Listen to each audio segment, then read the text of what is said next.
بسم اللہ الرحمن الرحیم۔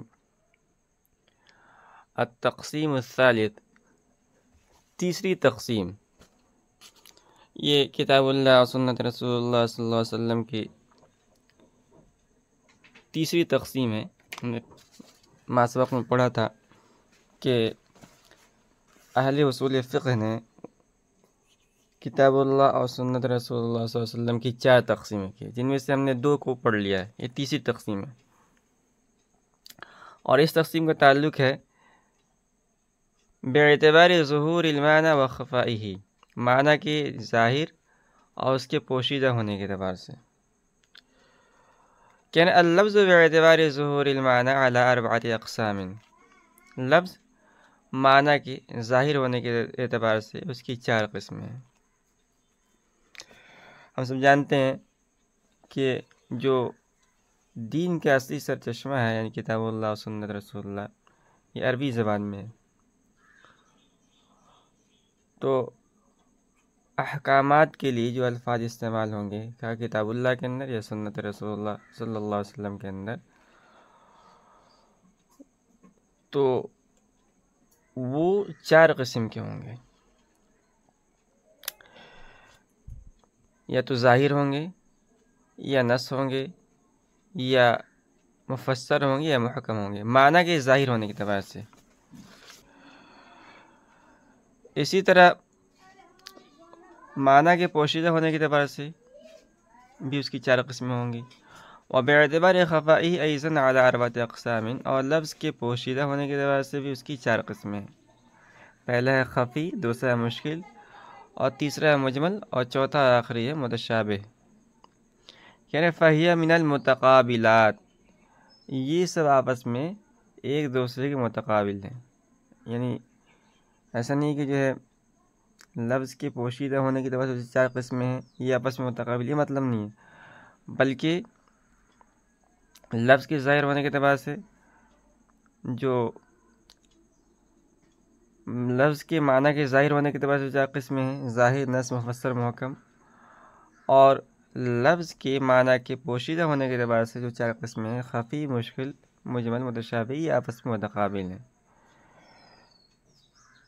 لہذا جو ظاہر ہے اس کا مقابل جو ہے خفی ہے، جو نص ہے اس کا مقابل ہے مشکل، اور جو تیسری قسم ہے مفسر، اس کا مقابل ہے مجمل، اور چوتھی جو آخری قسم ہے وہ ہے محکم، اس کا مقابل ہے متشابہ۔ تو اسی کو سابق تن بتایا فہی من المتقابلات، یہ آپس میں ایک دوسرے کے متقابل ہیں۔ اب یہاں سے ہر ایک کی تعریف کر رہے ہیں۔ سب سے پہلے ظاہر کہہ رہے ہیں الظاہر کلام ظہر المراد به للسامع بنفس السماع من غیر تأمل، ظاہر وہ کلام ہے جس کی مراد سامع کے لیے واضح ہو نفس سماع سے، بغیر کسی غور و فکر کے۔ یعنی جب سامع اس آیت کو یا سنت رسول اللہ صلی اللہ علیہ وسلم، حضور پاک صلی اللہ علیہ وسلم کی حدیث کو سنے، تو سنتے ہی اس کو وہ سمجھ میں آ جائے۔ آگے آپ اصول فقہ، اصول الشاشی کے اندر پڑھیں گے کہ ظاہر کے اندر بتایا کہ اس کلام کو اس کے لیے نہیں لایا جاتا ہے۔ تو جو نص ہے، نص میں کلام کو لایا جاتا ہے جس مقصد کے لیے وہ مقصد سمجھ میں آئے گا، اور ظاہر کے اندر یہ ہوتا ہے کہ سامع کو نفس سماع سے متکلم کی مراد سمجھ میں آ جاتی ہے۔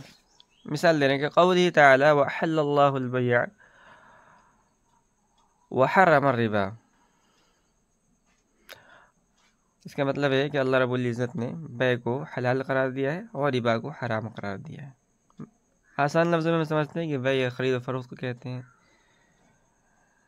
اور ربا کہتے ہیں کہ آدمی کسی کو کوئی قرضہ دے اور یہ شرط لگا دے کہ واپسی پر اس میں اضافے کے ساتھ مجھے ملنا چاہیے۔ تو 2 چیزیں ہیں، بیع اور ربا۔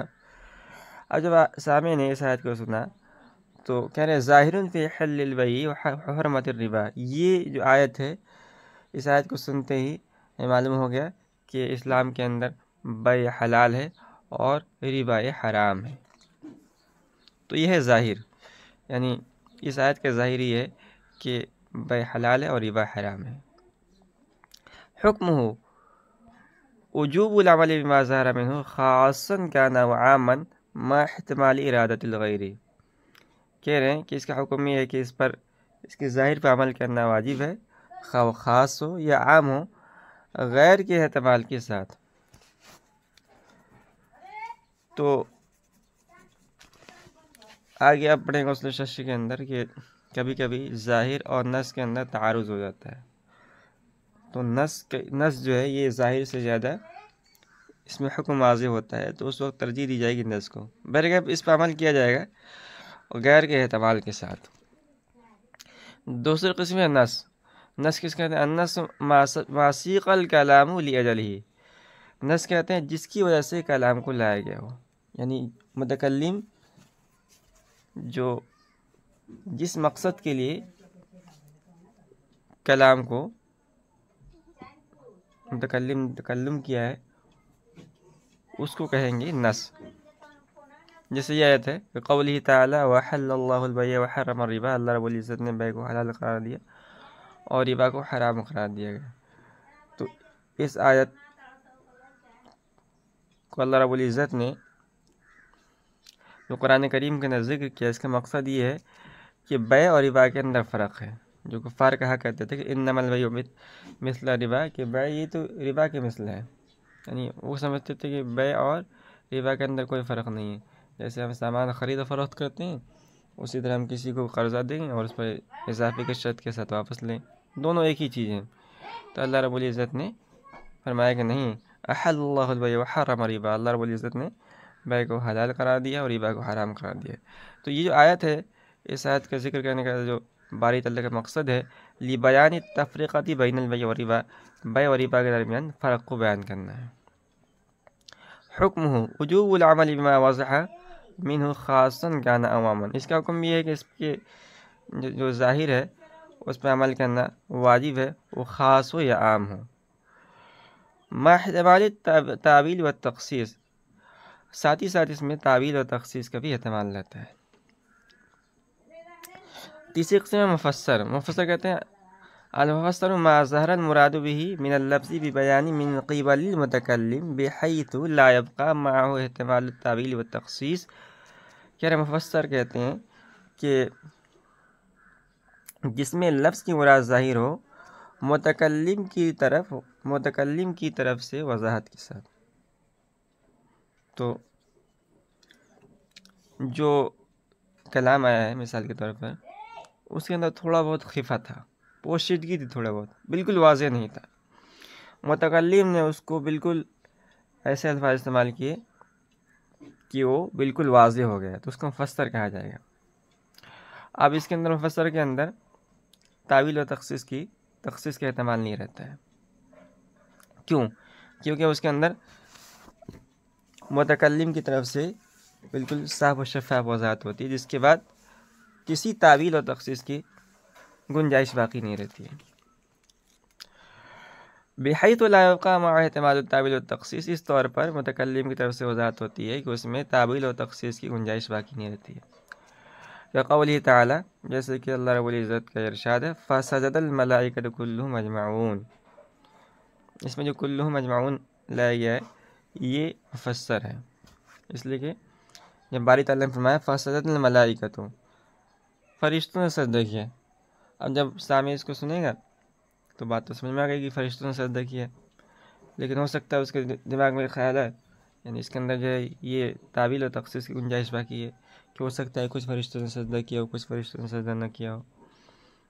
تو باری تعالیٰ نے فرمایا کلھم اجمعون، اب اس کے اندر یہ بات واضح ہو گئی کہ جو ہے یہ کلھم اجمعون یہ کیا کہتے ہیں مفسر ہے، اور متکلم کی طرف سے اس طرف اس کو لایا گیا کہ اس کے اندر تعویل و تخصیص کی گنجائش باقی نہیں، تو بات معلوم ہو گئی کہ تمام کے تمام فرشتوں نے سجدہ کیا تھا۔